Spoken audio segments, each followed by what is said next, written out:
Ça y est, je suis à nouveau candidat dans la deuxième circonscription, cette fois-ci pour le deuxième tour, avec un résultat de 47,31%. Bon, on aurait préféré faire 50 et réussir tout de suite, mais c'est comme ça. Les électeurs ont décidé qu'il y aurait un deuxième tour. Évidemment, en ballottage extrêmement favorable, puisque l'extrême droite en deuxième position est très loin derrière.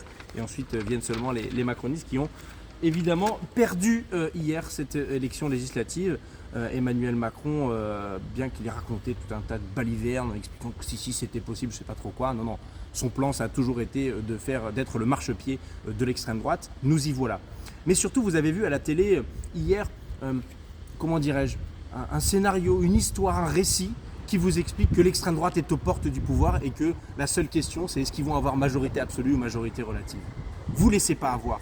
Parce que vous avez vu les scores aujourd'hui? Non, vous n'avez pas regardé les scores aujourd'hui définitifs à l'échelle du pays. Je suis sûr que vous n'avez pas tous regardé les scores à l'échelle du pays. Il n'y a que 1,25 points de différence entre l'extrême droite du Rassemblement national et le nouveau Front populaire. Pareil, on vous a annoncé plein d'élus du Rassemblement national élus au premier tour, comme ça, qui pleuvaient du ciel, comme si c'était déjà foutu, déjà plié. Ils sont 37 élus au premier tour.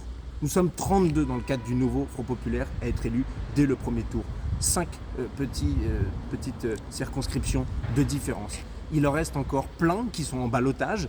Le nouveau Front populaire est qualifié dans plus de 400 circonscriptions dans le pays, ce qui fait que les 289 députés du nouveau Front populaire pour gouverner le pays, c'est une possibilité, c'est mathématiquement possible. Il faut que vous l'expliquiez autour de vous parce que c'est là-dedans que ça se joue d'abord. C'est d'abord dans la tête. Est-ce qu'on croit qu'on peut gagner ou est-ce qu'on n'y croit pas? Si on n'y croit pas, on reste à la maison, on est démobilisé et on est blasé. Si on y croit, alors on se mobilise, on est déterminé. D'ailleurs, il reste encore de l'abstention, bien que la participation était extrêmement élevée et on comprend pourquoi vu les enjeux. Il reste de l'abstention, il reste des gens à mobiliser, il reste des réservoirs de voix pour le nouveau Front populaire. Ça ne dépend que de nous, que de vous mobiliser pour obtenir cette victoire. Moi j'y crois, il faut que vous fassiez passer le message. Allez, on lâche rien.